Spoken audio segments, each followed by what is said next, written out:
Woo, that was exciting. Hang on, let me do this little hang on. Gonna do one more thing. Look at all my terrible icons. Oh, you can't even see those.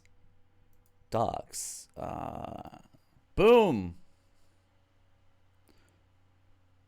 Well, I was hoping to hide that one thing, but we're just gonna have to deal with it.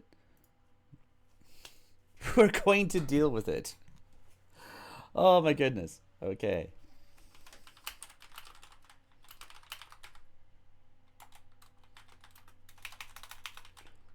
So, hey.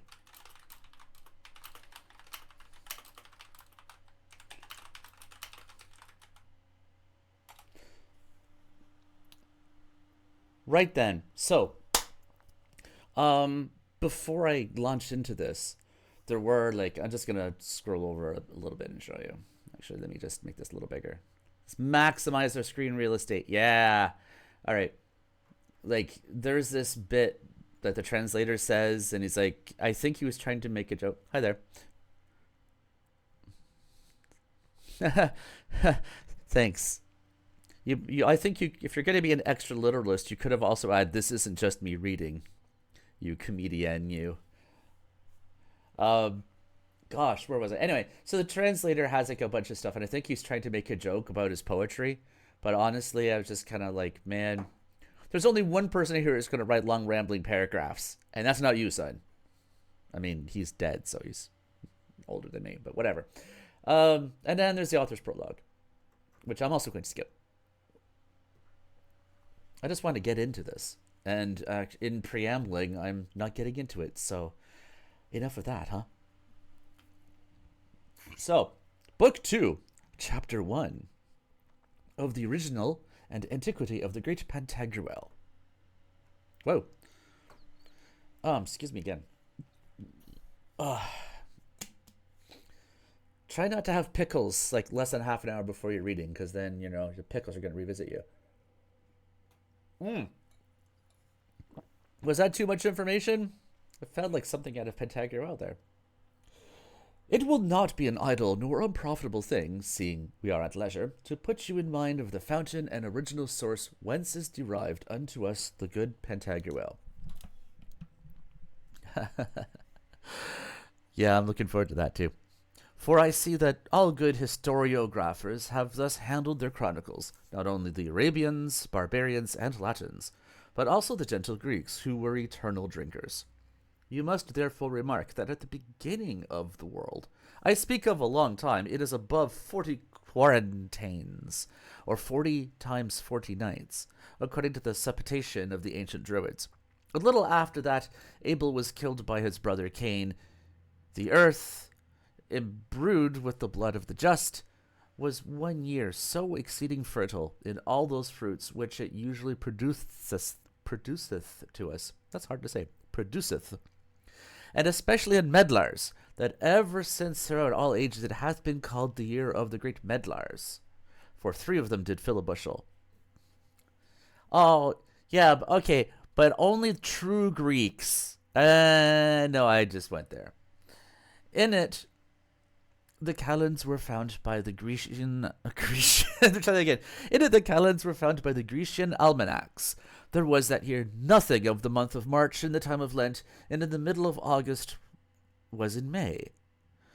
In the month of October, as I take it, or at least September, that I may not err, for I will carefully take heed of that, was the week so famous in the annals, which they call the week of the 3 Thursdays. For it had 3 of them by means of their irregular leap years, called bisextile, occasioned by the sun's having tripped and stumbled a little toward the left hand, like a debtor afraid of sergeants, coming right upon him to arrest him. And, yes, this is how I've always done this. Oh, there shouldn't be any, yeah, yeah, this is how you should be seeing it. This is how I've always done this. I've got like a separate view built up. So, yeah. Rather than having the chat overlay whatever it is I'm doing, now the chat's just off to the side. Oh, well, I can't do anything about the Windows UI. It was probably there, but I was always been sharing the desktop, I promise you.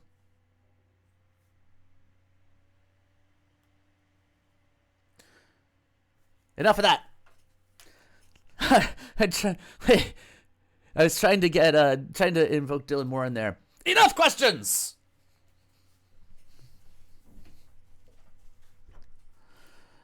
Oh, where the F was I? Now I got all distracted. Okay. Like a debtor afraid of sergeants, coming right upon him to arrest him. Yes, I'm off to the toilet. What are you doing? I am off to the toilet.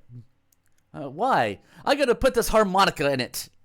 Maybe I probably did it backwards, but whatever. Again, enough questions. You probably couldn't see it, but I pointed at the ceiling, like, aggressively. And the moon varied from her course above 5 fathom. There was manifestly seen in the motion of trepidation in the firmament of the fixed stars, called A-planes, so that the middle Pleiad, leaving her fellows, declined toward the equinoctial, and the star named Spica left the constellation of the Virgin to withdraw herself towards the balance, known by the name of Libra, which are cases very terrible, and matters so hard and difficult that astrologians cannot set their teeth in them, and indeed their teeth had been pretty long if they could have reached thither. All right then. However, I count you it for a truth that everybody then did most heartily eat of those medlars. For they were fair to the eye and did taste delicious. But even as Noah, that holy man, to whom we are so much beholding, bound and obliged, for that he planted to us the vine, from whence we have that nectarian, delicious, precious, heavenly, joyful, and deific liquor, which they call the pio or tiplage, was deceived in the drinking of it, for he was ignorant of the great virtue and power thereof. So likewise the men and women of that time did delight much in the eating of that fair great fruit, but diverse and very different accidents did ensue thereupon, for there fell upon them in all their bodies a most terrible swelling, but not upon all in the same place, for some were swollen in the belly, and their bellies strouted out big like a great tun, of whom it is written, Ventrum omnipotentum, who were all very honest men and merry blades. And of this race came Saint Fat Gulch and Shrove Tuesday. Others are brothers Pinsard and Mardi Gras, which should have been Fat Tuesday, but details. Yeah, I'm glad you looked that up, because I had genuinely no idea what a medlar was. I thought it was maybe some kind of joke about a person who's meddling. Others did swell out the shoulders, who in that place were so crump and knobby that they were therefore called montifères, which is why is this hard? Which is as much to say as hill carriers, of whom you see some yet in the world, of diverse sexes and degrees. Of this race came Aesop, some of whose excellent words and deeds you have in writing. Some other puffs did swell in length by the member which they call the laborer of nature. Hello. I'm totally going to steal that. In such sort that it grew marvelously long, fat, great, lusty, stirring, and crest-risen, in the antique fashion, so that they made use of it as a girdle, winding it 5 or 6 times about their waist. But if it happened the foresaid member to be in good case, spooming with a full sail but fairer before the wind, then to have seen those strouting champions, you would have taken them for men that had their lances settled on their rest to run at the ring, or tilting windham. Of these, believe me, the race is utterly lost and quite extinct, as the women say, for they do lament continually that there are none extant now of those great, etc. You know the rest of the song. Others did grow in matter of bollock so enormously that 3 of them could well fill a sack able to contain 5 quarters of wheat. From them are descended the ballocks of Lorraine, which never dwell in codpieces, but fall down to the bottom of the breeches. Dang. Others grew in the legs, and to see them you would have said they had been cranes, or the reddish, long-billed, stork-like, scrank-legged sea fowls called flamingos, or else men walking upon stilts or sketches. The little grammar school boys, known by the name of Grimaud, called those leg-grown slangums jambus, in allusion to the French word jambe, which signifieth a leg. In others, their nose did grow so, that it seemed to be the beak of a limbeck, in every part thereof most variously diapered, with the twinkling sparkles of crimson blisters budding forth, sexy, and purpled with pimples, all enamelled with the 6 set wheels of a sanguine colour, bordered with gules, which I think is blue. And such have you seen the canon or prebend Panzou, and the wooden foot, the physician of Angiers. The medlar is squishy and very sweet. Its taste is similar to an overripe date, complex and sugary. Some say it has a flavor like toffee apples or apple butter, with a hint of acidity, balancing out the sweetness. If you'd like to learn more, please buy a medlar from Francois Dejeuner. Store details to follow. Or you could just subscribe. That would be great. Now then, of which race there were few that looked in what the heck is that? The psan, but all of them were perfect lovers of the pure Septembral juice. Like it! Naso and Ovid had their extraction from thence, and all those of whom it is written, Ne remenis caris. Others grew in ears, which they had so big that out of one would have been stuff enough got to make a doublet, a pair of breeches, and a jacket. Ah, hey, would you like an ear hair coat, honey? Whilst the other, they might have covered themselves as with a Spanish cloak. And they say that in Bourbonnois this race remaineth yet. Others grew in length of body, and of those came the giants, and of them Pantagruel. And the first was Chelbroth, who begat Sarabroth, who begat Farabroth, who begat Hortali, that was a brave eater of pottage, and reigned in the time of the flood. Who begat Nembroth, who begat Atlas, that with his shoulders kept the sky from falling. Who begat Goliah, who begat Eryx, that invented the hocus-pocus plays of Legerdemain. Who begat Titius, who begat Arion, who begat Polyphemus, who begat Cacus, who begat Etion, the first man that ever had the pox for not drinking fresh in summer, as Bartachet witnesseth. You know, this drinking fresh in summer has come up several times, and not wanting any sort of pox, I need to look this up. How does one drink fresh? We need to know.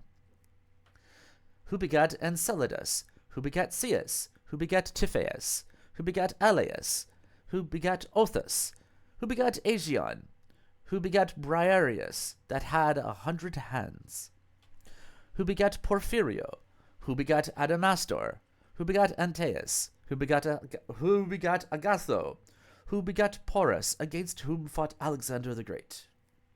Excuse me.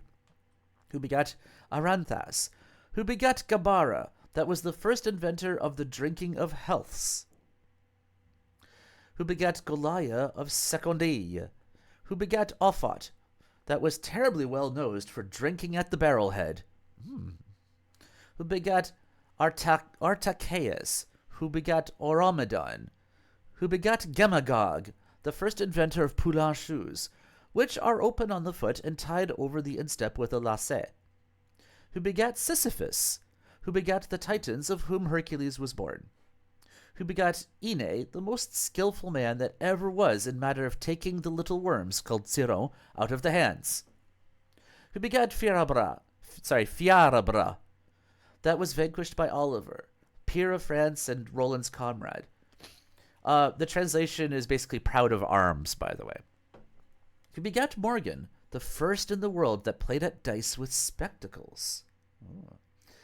Who begat Fracasus, of whom Merlin Cocheus hath written, and of him was born Ferragus. Who begat Hapmush, the first that ever invented the drying of neats' tongues in the chimney, for before that people salted them as they do now gammons of bacon.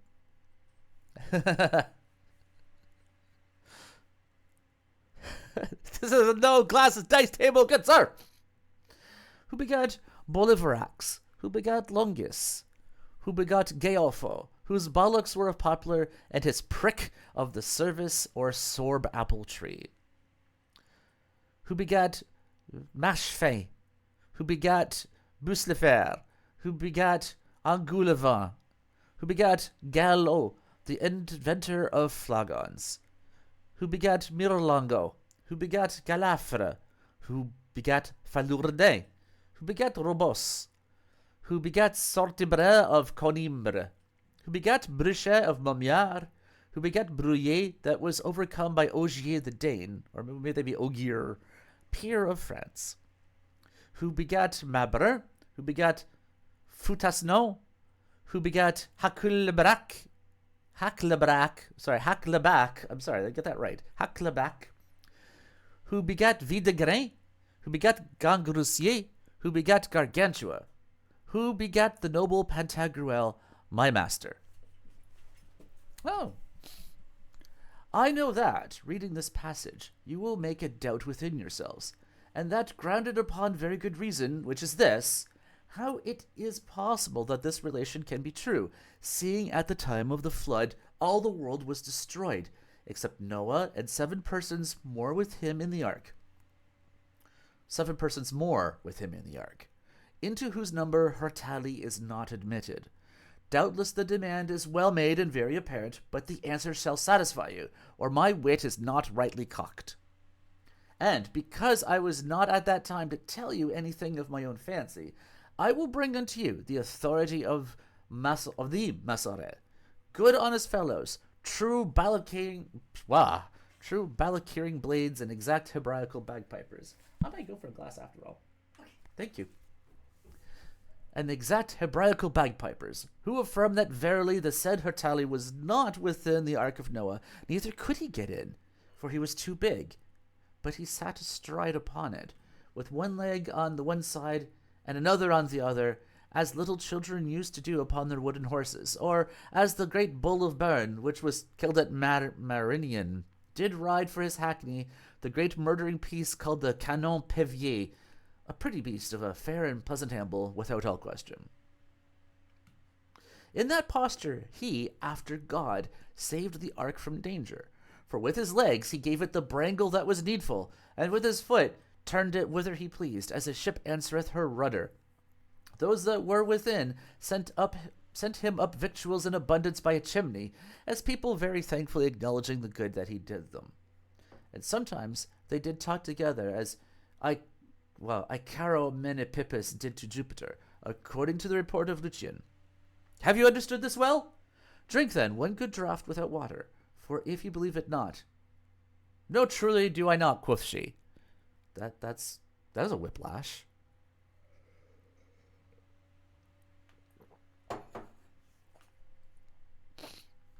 Book 2, Chapter 2.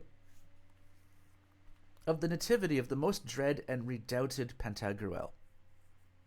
Gargantua, at the age of 440 years, begat his son Pantagruel, upon his wife named Badebec, daughter to the king of the Amoraux in Utopia, who died in childbirth, for he was so wonderfully great and lumpish that he could not possibly come forth into the light of the world without thus suffocating his mother. But that we may understand the cause and reason of the name of Pantagruel, which at his baptism was given him, you are to remark that in that year there was so great drought over all of the country of Africa, that there passed 36 months, 3 weeks, 4 days, 13 hours, and a little more without rain. Wow, thank you. A great abundance. Yes. But with a heat so vehement that the whole earth was parched and withered by it. Oh, this is good. Neither was more scorched and dried up with heat in the days of Elijah than it was at that time, for there was not a tree to be seen that had either leaf or bloom upon it. The grass was without verdure or greenness, the rivers were drained, the fountains dried up, the poor fishes, abandoned and forsaken by the proper element, wandering and crying upon the ground most horribly. Oh, I'm just Oh, those fish. Just imagine this fish going, wah!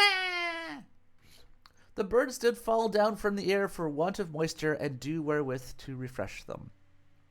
The wolves, foxes, harts, wild boars, fallow deer, hares, conies, weasels, brocks, badgers, and other such beasts were found dead in the fields with their mouths open. In respect of men, there was the pity that you should have seen them lay out their tongues like hares that had been run 6 hours. Many did throw themselves into the wells. Others entered within a cow's belly to be in the shade. Those Homer call alibans. All the country was idle and could do no virtue. It was a most lamentable case to have seen the labor of mortals in defending themselves from the vehemency of this horrific drought. For they had work enough to do to save the holy water in the churches from being wasted. But there was such order taken by the council of my lords, the cardinals, and of our holy father, that none did dare to take above 1 lick. Yet when anyone came into the church, you should have seen above 20 poor thirsty fellows hang upon him that was the distributor of the water, and that with a wide open throat, gaping for some little drop, like the rich glutton in Luke, that might fall by, lest anything should be lost. Oh, how happy was he in that year who had a cool cellar underground, well plenished with fresh wine. The philosopher reports, in moving the question, wheretofore it is that the sea water is salt, that at the time when Phoebus gave the government of his resplendent chariot to his son Phaeton, the said Phaeton, unskilful in the art, and not knowing how to keep the ecliptic line betwixt 2 tropics of the latitude of the sun's course, strayed out of his way, and came so near the earth that he dried up all the countries that were under it, burning a great part of the heavens, which the philosophers called Via Lactea, and the Huff-Snuffs St. James' Way, although the most coped, lofty, and high-crested poets affirm that to be the place where Juno's milk fell when she gave suck to Hercules. The earth at that time was so excessively heated that it fell into an enormous sweat, yea, such a one as made it sweat out the sea, which is therefore salt, because all sweat is salt. And this you cannot but confess to be true if you will taste of your own, or of those that have the pox when they are put into sweating. It is all one to me. Just such another case fell out the same year, for on a certain Friday, when the whole people were bent upon their devotions, and had made goodly processions, with store of litanies and fair preachings and beseechings of God Almighty to look down with his eye of mercy upon their miserable and disconsolate condition, that there was even then visibly seen issue out of the ground great drops of water, such as fall from a puff-bagged man in a top sweat. And the poor hoydens began to rejoice, as if it had been a thing very profitable unto them. For some said that there was not 1 drop of moisture in the air, whence they might have any rain, and that the earth did supply the default of that. I mean, while I'm very grateful for the drink you delivered, you did kind of miss the part where he's talking about, like, the fish were, like, flopping around and crying on land because there was no water for them. They're tough, those fish. I don't know, I found that image very amusing. This fish just going, wah! Anyway, moving on. Well, I mean, like, all kinds of, like, most of the family of Mustelidae were just dead of thirst. And men were just lying around, like, anyway, with their tongues all lolling out. Exactly that. A blue, blah, blue. Other learned men said that it was a shower of the antipodes, you know, that thing. As Seneca saith in his 4th book, Questionum Naturalium, speaking of the source and spring of Nilus. But they were deceived, for, the procession being ended, when everyone went about to gather of this dew, and to drink of it with full bowls, they found that it was nothing but pickle, and the very brine of salt, more brackish in taste than the saltest water of the sea. And because in that very day Pantagruel was born, his father gave him that name. For Panta in Greek is as much to say as all, and gruel in the Haggarine language doth signify thirsty, inferring hereby that at his birth the whole world was a dry and thirsty, as likewise foreseeing that he would be some day supreme lord and sovereign of the thirsty Ethrapels, which was shown to him at that very same hour by a more evident sign. For when his mother Babedek was in the bringing of him forth, and that the midwives did wait to receive him, there came first out of her belly 68 tregeneers, that is, salt sellers, every one of them leading in a halter a mule heavy laden with salt, after whom issued forth 9 dromedaries, with great loads of gammons of bacon and dried neats' tongues on their backs. Then followed 7 camels, loaded with links and chitterlings, hogs' puddings, and sausages.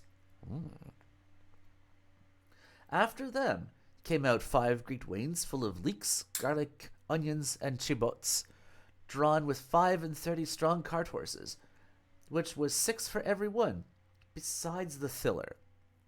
At the sight hereof, the said midwives were much amazed, yet some of them said, Lo, here is good provision, and indeed we need it, for we drink but lazily, as if our tongues walked on crutches, and not lustily like landsman Dutches. Truly this is a good sign. There is nothing here but what is fit for us. These are the spurs of wine that set it a-going. And they were thus tattling, as they were tattling thus together after their own manner of chat, behold! Out comes Pantagruel, all hairy like a bear, whereupon one of them, inspired with a prophetical spirit, said, This will be a terrible fellow. He is born with all his hair. He is undoubtedly to do wonderful things, and if he live, he shall have age. Chapter 2, or Book 2, Chapter 3. I mean, I know it says Chapter 2, but it's Book 2. Consarn it. Of the grief wherewith Gargantua was moved at the decease of his wife Badabek. Or maybe it's Badabek, which would be, anyway, bottom of the beak, bottom of the mouth. When Pantagruel was born, there was none more astonished and perplexed than was his father Gargantua. For of the one side seeing his wife Badabek dead, and on the other side his son Pantagruel born, so fair and so great that he knew not what to say nor what to do. And the doubt that troubled his brain was to know whether he should cry for the death of his wife or laugh for the joy of his son. He was hank-aimed choked with sophistical arguments, for he framed them very well in modo e figura, but he could not resolve them, remaining pestered and entangled by this means, like a mouse caught in a trap or kite snarled in a gin. Shall he weep? Said he. Yes, for why? My so good wife is dead, who was the most this, the most that, that ever was in the world. And I could say that you too are the most this and the most that ever was in the world. Never shall I see her, never shall I recover such another. It is unto me an inestimable loss. No, you. Oh, my good God, what had I done that thou shouldst thus punish me? Why didst thou not take me away before her, seeing for me to live without her is but to languish? Ah, Badabek, my minion, my dear heart, my sugar, my sweeting, my honey, my little... See. Yet it had in circumference full 6 acres, 3 rods, 3 poles, 4 yards, 2 foot, 1 inch, and half of good woodland measure. So she may have been his little C, ... But I guess you could throw a hot dog down. That's like a hot dog down the hallway. Anyway. My tender... Well, I guess she was a giant.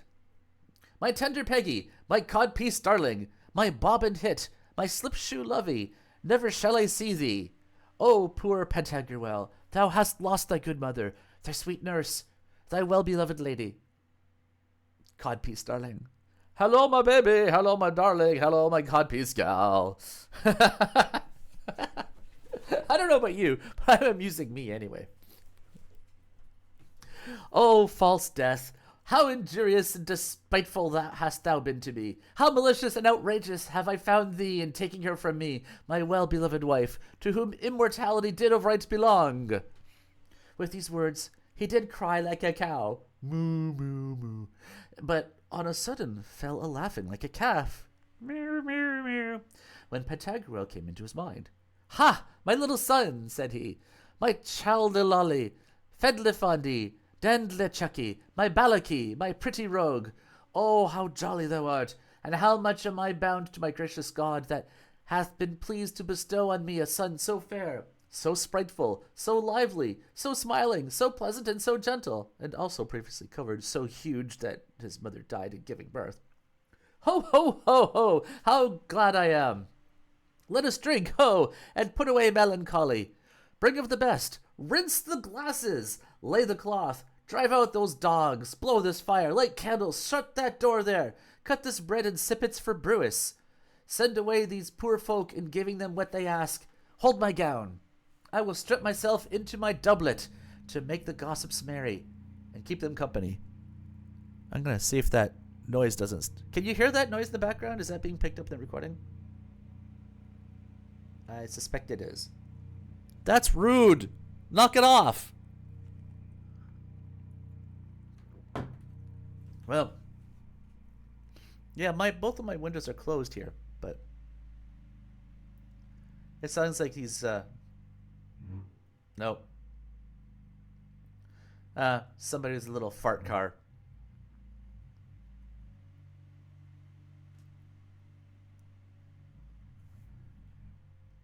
All right, well, there he goes. I think. I'm going to continue anyway. As he spake this, he heard the litanies and mementos of the priests that carried his wife to be buried, upon which he left the good purpose he was in, and was suddenly ravished another way, saying, Lord God, must I again contrist myself? This grieves me. I am no longer young, I grow old, the weather is dangerous, I may perhaps take an egg, then shall I be foiled, if not quite undone. By the faith of a gentleman, it were better to cry less and drink more. My wife is dead. Well, by God, I shall not raise her again by my crying. She is well. She is in paradise at least, if she be no higher. She prayeth to God for us.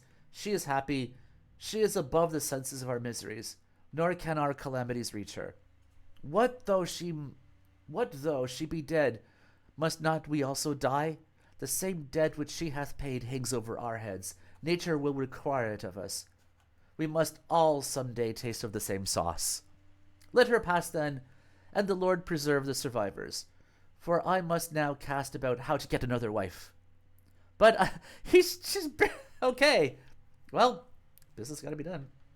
But I will tell you what you shall do. He said to the midwives, in France called wise women, where be they good folk? I cannot see them. Go you to my wife's interment, and I will the whole while rock my son, for I find myself somewhat altered and distempered, and should otherwise be in danger of falling sick. But drink one good draught first, you will be the better for it. And believe me, upon mine honour, they at his request went to her burial and funeral obsequies. Obsequies? You know that thing. In the meanwhile, poor Gargantua, staying at home and willing to have somewhat in remembrance of her to be engraven upon her tomb, made this epitaph in the manner as followeth. Dead is the noble Baudebecq, who had a face like a rebec, a Spanish body and a belly, of Switzerland she died, I tell ye. In childbirth, pray to God that her he pardon wherein she did err. Here lies her body, which did live, free from all vice as I believe, and did decease at my bedside the year and day in which she died. She died all right then.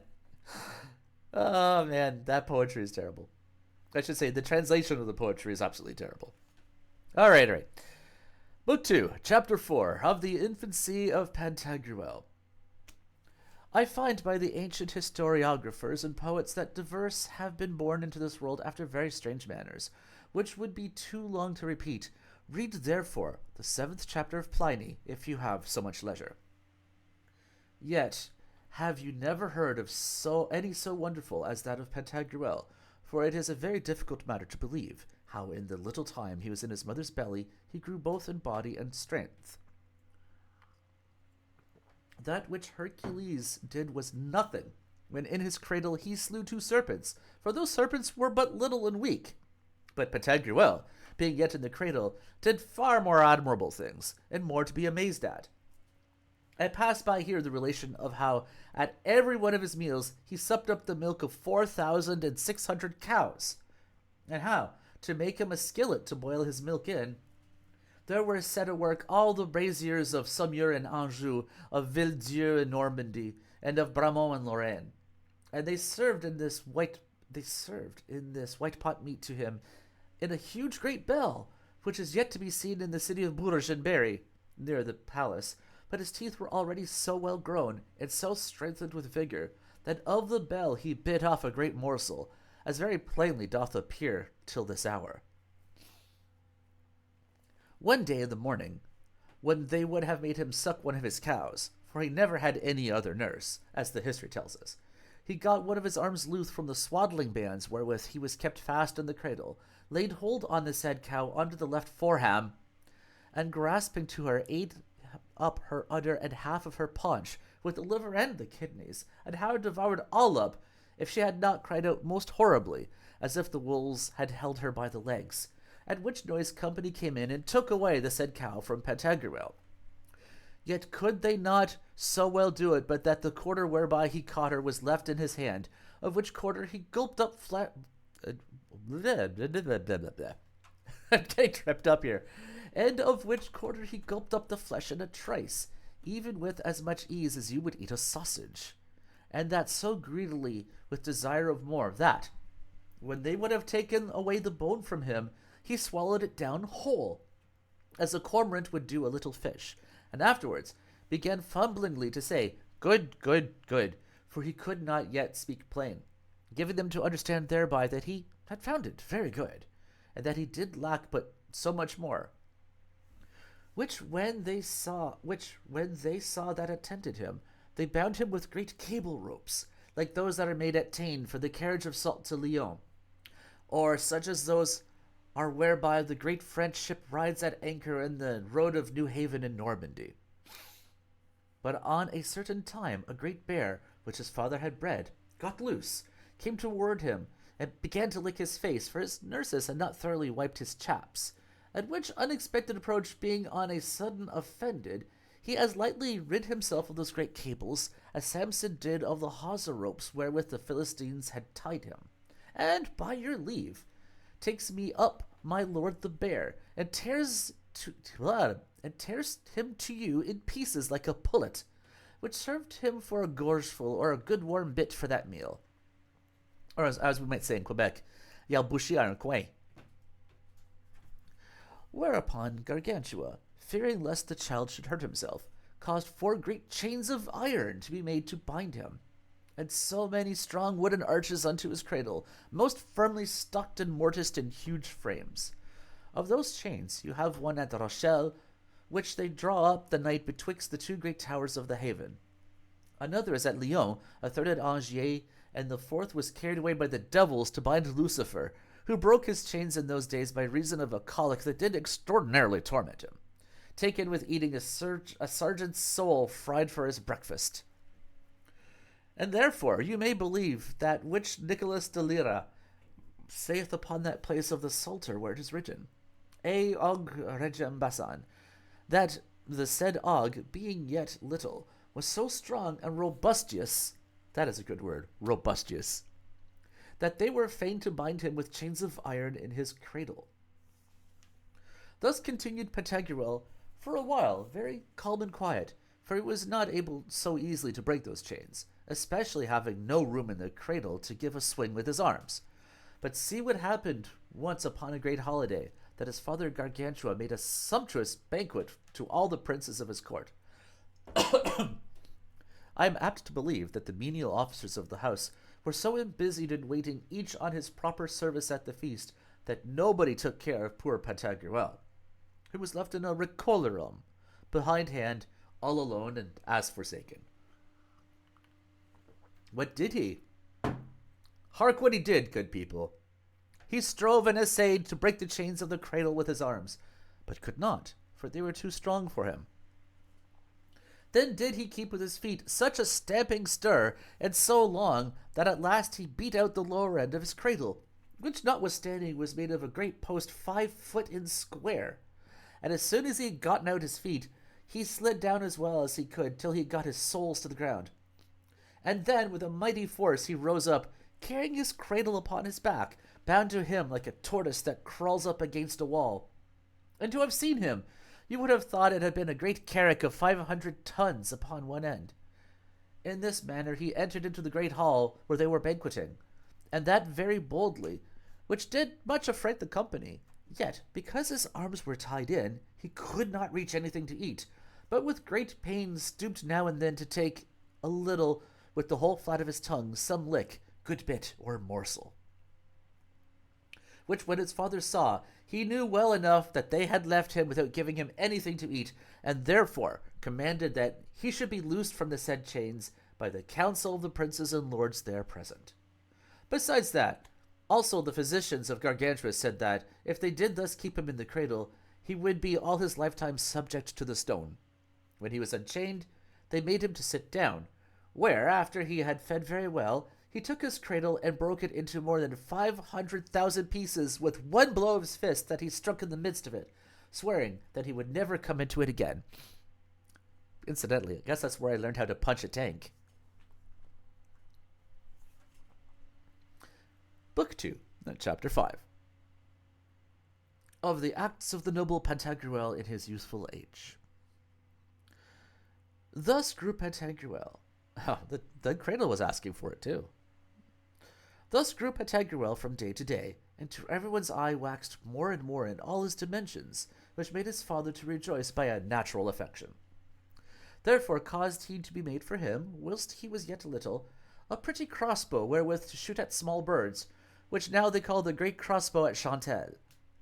Then he sent him to the school to learn, and to spend his youth in virtue, in the prosecution of which design he came first to Poitiers, where, as he studied and profited very much, he saw that the scholars were oftentimes at leisure, and knew not how to bestow their time, which moved him to take such compassion on them, that one day he took from them a long ledge of rocks, there called Pantagruel, a great huge stone of about 12 fathoms square and 14 handfuls thick, and with great ease set it upon 4 pillars in the midst of a field, to no other end but that the said scholars, when they had nothing else to do, might pass their time in getting up on that stone, and feast it with store of gammons, pasties, and flagons, and to carve their names upon it with a knife, in token of which deed, till this hour, the stone is called the lifted stone. And in remembrance hereof there is none entered into the register and matricular book of the said university, or accounted capable of taking any degree therein, till he had first drunk in the Caballine fountain of Crustel, passed at Pantagruel, and got up upon the lifted stone. Afterwards, reading the delectable chronicles of his ancestors, he found that Geoffrey of Lusignan, called Geoffrey with the great tooth, grandfather to the cousin-in-law of the eldest sister of the aunt of the son-in-law of the uncle of the good daughter of his stepmother, was interred at Maizet. Therefore, one day he took Campos, which is a little vacation from study to play a while, that he might give him a visit as unto an honest man. And going from Poitiers with some of his companions, they passed by the Guges, visiting the noble Abbot Ardillon, then by Lusignan, by Sansay, by Celles, by Coulonges, by Fontenay-le-Comte, saluting the learned Tiricot, and from thence arrived at Maizet, where he went to see the sepulchre of the said Geoffrey with the great tooth, which made him somewhat afraid, looking upon the picture, whose lively draughts did set him forth in the representation of a man in an extreme fury, drawing his great Malchus falchion halfway out of its scabbard. When the reason hereof was demanded, the canons of the said place told him that there was no other cause of it, but that pictoribus atque poetis, etc., that is to say, that painters and poets have liberty to paint and devise what they list after their own fancy. But he was not satisfied with their answer, and said, He is not thus painted without a cause, and I suspect that at his death there was some wrong done to him, whereof he requireth his kindred to take revenge. I will inquire further into it, then do what shall be reasonable. Then he returned, not to Poitiers, but would take a view of the other universities of France. Therefore, going to Rochelle, he took shipping and arrived at Bordeaux, where he found no great exercise, and only now and then he would see some mariners and lightermen a-wrestling on the quay, or quay, or strand by the riverside. From thence he came to Toulouse, where he learned to dance very well and to play with the two-handed sword, as the fashion of the scholars of the said universities to bestir themselves in games whereof they may have their hands full. But he stayed not long there when he saw that they did cause burn their regents alive like red herring, saying, Now God forbid that I should die this death, for I am by nature sufficiently dry already, without heating myself further. Ah, that's nice.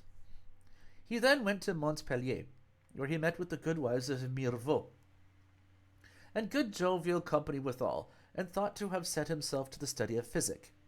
But he considered that calling was too troublesome and too melancholic, and that physicians did smell of glisters like old devils.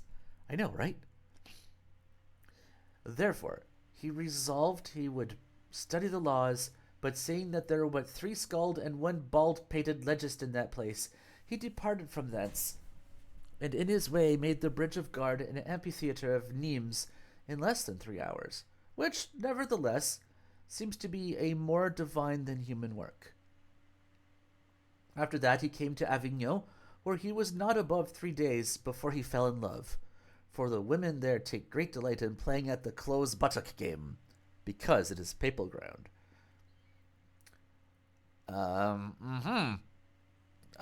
They're implying something, and I'm not quite sure what.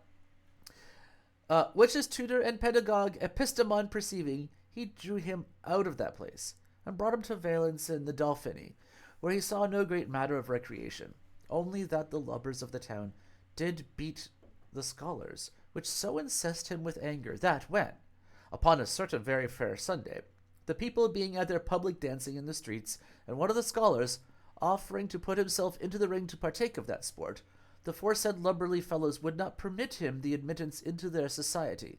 He, taking the scholar's part, so belaboured them with blows, and laid such load upon them, that he drove them all before him, even to the brink of the river Rhone, and would have drowned them, but that they did squat to the ground, and there lay close a full half-league upon the river, under the river. The whole is to be seen there yet. After that he departed from thence, and in 3 strides and 1 leap came to Angers, where he found himself very well, and would have continued there some space, but that the plague drove them away. So from thence he came to Bourges, where he studied a good long time, and profited very much in the faculty of the laws, and would sometimes say that the books of the civil law were like unto a wonderfully precious, royal, and triumphant robe of cloth of gold, edged with dirt. For in the world are no goodlier books to be seen, more ornate, no more eloquent, than the texts of the Pandects. But the bordering of them, that is to say, the gloss of Accursius, is so scurvy, vile, base, and unsavory, that it is nothing but filthiness and villainy.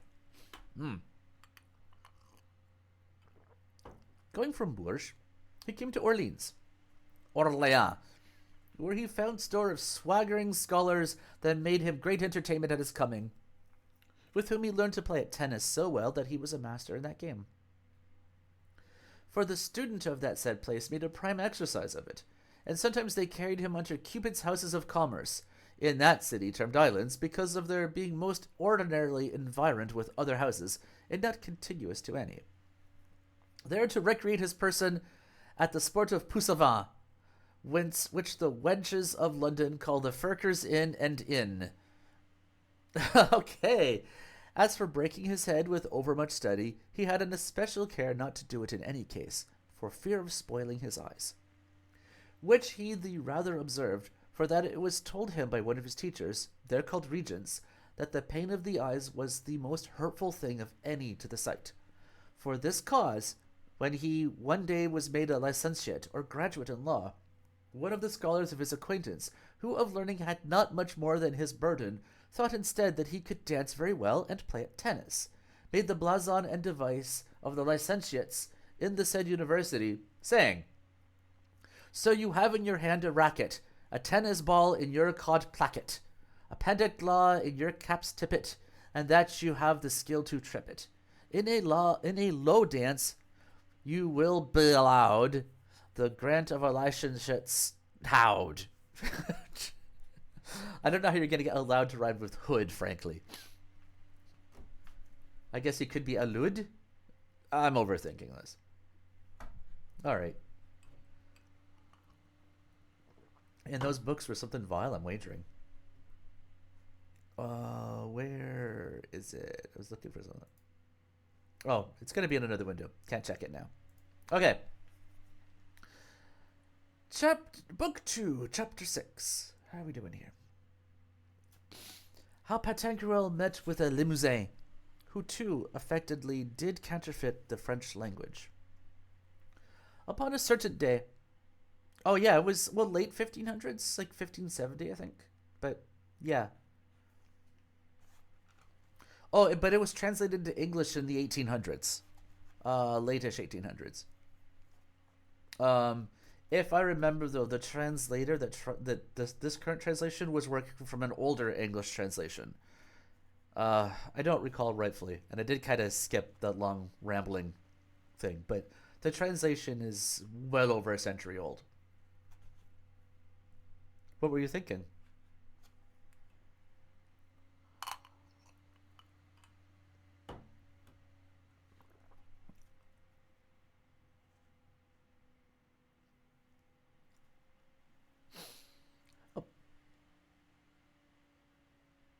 Oh, yeah. I suppose there's that, but um, I think really like if there was a foreword by the translator to chapter 2, which I skipped over, but I did read it briefly, and he was jokingly, not jokingly, apologizing for the state of his poetry. He claims that a number of people paid for him, like a small handful of people paid for him to translate the poetry, which he did for their benefit, and then instructed the printers to not include the poetry, but they, being lazy, shiftless fellows, left it in there, and that's why the poetry remains. But I don't know. I couldn't tell if it was serious or not. I mean, like, everything in this book is completely dead straight serious at all times, right?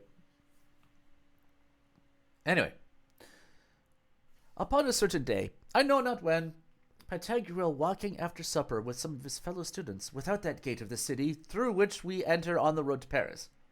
Oh, it's 500% factual. You nailed it. Encountered with a young spruce-like scholar that was coming upon the very same way, and, after they had saluted one another, asked him thus, My friend, from whence comest thou now? The scholar answered him, From the Ulm in Clyte and celebrate academy, which is vocicitated Lutetia. What is the meaning of this? Said Pantagruel to one of his men. It is, answered he, from Paris. Thou comest from Paris, then, said Pantagruel, and how do you spend your time there, you, my masters, the students of Paris? The scholar answered, We transfritate the sequin at the delucole and crepuscule. We deambulate by the compites and quadrives of the herb. We despumate the latial verbosinatation. And like versimilary amorabons, we captat the benevolence of the omnijungle, omniform and omnigenal feminine sex. Upon certain diacules, we invisat the lupanares, and a Venerian ecstasy inculcate our veritres into the penitissime recesses of the pudens of those amicabilissim meretricules. Then do we carponisate in the meritory taberns of the pineapple, the castle, the Magdalene, and the mule, goodly vervicine spetules performinated with a petrocile. And if by fortune there be rarity or penury of pecune in our marsupes, that they be exhausted of the ferruginean metal, for the shot we demit our codices and alpigenerate our vestments, whilst we pestilate the coming of the tabularies from the penates and patriotic lairs. To which Pantagruel answered, What devilish language is this? By the Lord, I think thou art some kind of heretic. My lord, no, said the scholar, for libentissimally, as soon as it eluseth any minutial slice of the day, I demigrate into one of these so well architected ministers. And there, irrorating myself with the fair lustral water, I mumble off little parcels of some mystic precation of our sacrificals, and submurmurating my horary precules, I elevate It absters my enemy, or my anime, whatever, from its nocturnal inclinations. I revere the Olympicals. I latrially veneer the supernal astropotent. I delige and redeem my proxims. I observe the decalogical precepts, and according to the facultatul, there we go, the facultatul of my virus, I do not decede from them one late unguicule. Nevertheless, it is veriform that because Mamona doth not supergurgitate anything in my locals, that I am somewhat rare, and led to supererogate the eliminacies to those agents that hostilely queritate their stipe. I think somebody just got told. Prut, said Pantagruel, what doth this fool mean to say? I think he is upon the forging of some diabolical tongue, and that enchanter like he would charm us. To whom one of his men said, Without doubt, sir, this fellow would counterfeit the language of the Parisians, but he doth only flay the Latin, imagining by doing so he doth highly pindarize it in most eloquent terms, and strongly conceiteth himself to be therefore a great orator in the French, because he disdaineth the common manner of speaking. To which Pantagruel said, Is it true? The scholar answered, My worshipful lord, my genie is not aptinate to that which this flagitious nebulon saith, to excoriate the cuticule of our vernacular Gallic, but vice versally I genavo per, and by veles and ramis inite to locuplitate it with a latinicum redundance. By God, said Pantagruel, I will teach you to speak, but first come hither and tell me whence thou art. To this the scholar answered, The primeval origin of my aves and ataves was indigenary of the Lemovic regions, where requiseth the corpor of the Hagiotat Saint Martial. I understand thee very well, said Pantagruel. When all comes to all, thou art a Limousin, and thou wilt hear by thy affected speech counterfeit the Parisians. Well now, come hither, I must show thee a new trick, and handsomely give thee a calm feat. With this he took him by the throat, saying to him, Thou flayest the Latin by St. John, I will make thee flay the fox, for I will now flay thee alive. Then began the poor Limousin to cry, Ha, good master! Ha, my lord, my help, and St. Marshaw! Ha, I'm worried!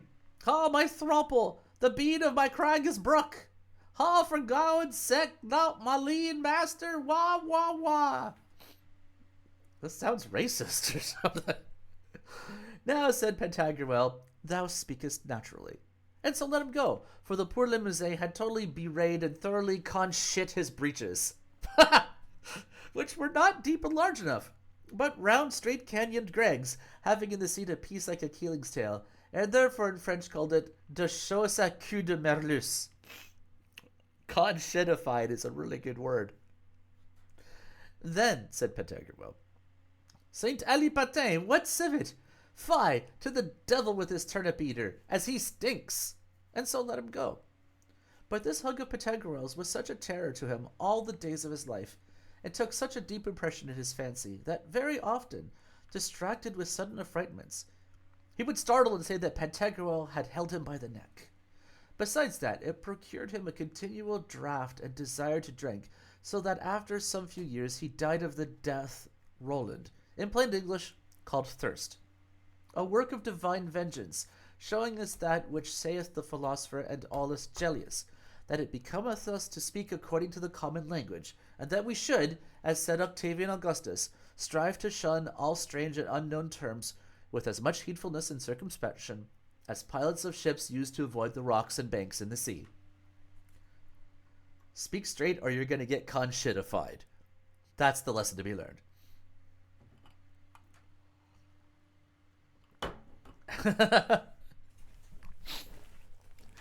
I think the Blue Sky Summary is going to use the word con-shitified, if I can remember. Book 2, Chapter 7. How Pantagruel came to Paris, and of the choice books of the library of Saint Victor. After that, Pantagruel had studied very well at Orleans. Or Orléans. It doesn't have the E-A-G on it, but anyway. He resolved to see the great university at Paris, but before his departure, he was informed that there was a huge big bell at Saint Agnan, in the said town of Orleans, under the ground, which had been there above 214 years, for it was so great that they could not by any device get it so much as above the ground, although they used all the means that are found in Vitruvius de Architectura, Albertus de Re Edificatoria, Euclid, Theon, Archimedes, and Hero de Ingeniis. For all that there was to no purpose. Wherefore, condescending heartily to the humble request of the citizens and inhabitants of the said town, he determined to remove it to the tower that was erected for it. With that he came to the place where it was, and lifted it out of the ground with his little finger as easily as you would have had done a hawksbell or bellwether's tingle-tangle. But before he could carry it to the foresaid tower or steeple appointed for it, he would needs make some music with it about the town, and ring it alongst all the streets as he carried it in his hand, and wherewith all the people were very glad.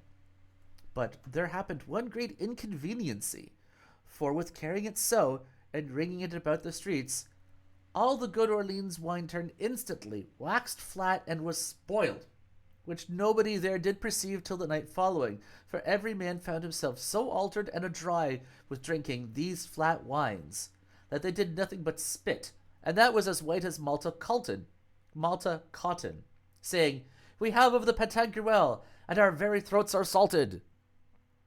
This done, he came to Paris with his retinue, and at his entry everyone came out to see him, as you know well enough that the people of Paris is sotted by nature, by B flat and B sharp, and beheld him with great astonishment, mixed with no less fear that he would carry away the palace into some other country, at Imoti, and far from them, as his father formerly had done with the great peal of bells at Our Lady's church to tie about his mare's neck.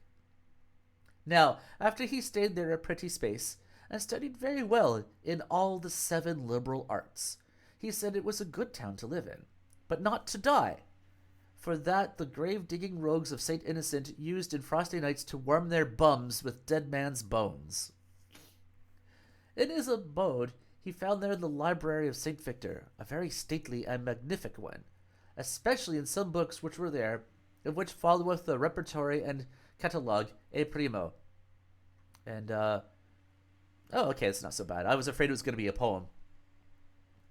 The For God's Sake of Salvation, the Codpiece of the Law, the Slipshoe of the Decretals, the Pomegranate of Vice, the Clue Bottom of Theology, the Duster or Foxtail Flap of Preachers, composed by Turlupe, the Turning Ballock of the Valiant, the Henbane of the Bishops, Malmotritus de Babunis e Epis, cum commento Dorbellis, Decretum Universitatis Parisiensis super gorgiacitate muliculiarum et prastitum, the apparition of Saint Geltrude to a nun of Poissy, being in travail at the bringing forth of a child. It is a good title.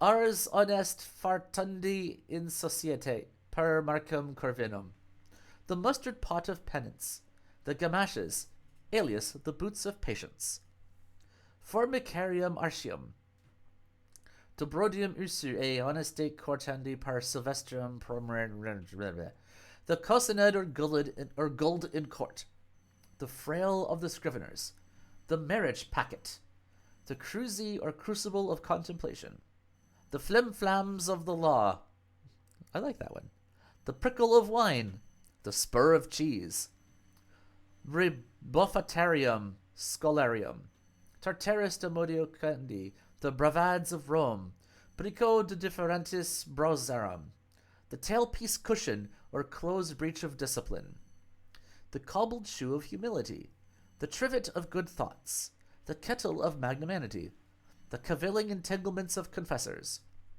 the snatch fair of the curates, Reverendi Rabavarinke, the invention of the Holy Cross personified by 6 wily priests. Oh, I have everything else that isn't this muted, so if it's important, please let me know. Otherwise, I'll get to it afterwards.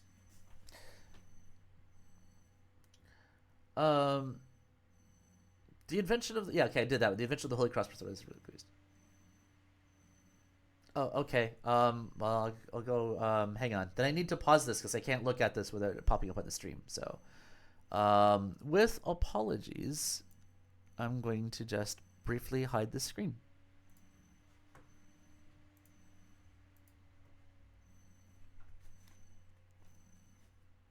Oh. Okay. So, is it being picked up the microphone? Because I wasn't hearing it, so I had my headset on.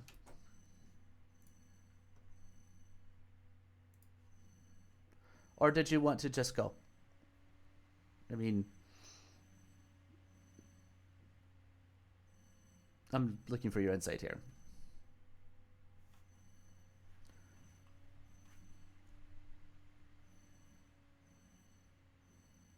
Just like now that I'm not talking, I can kind of hear it.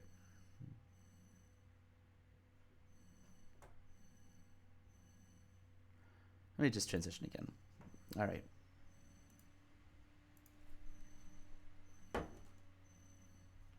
Yeah. All right. Well, we're just going to have to pause for now. We'll come back later.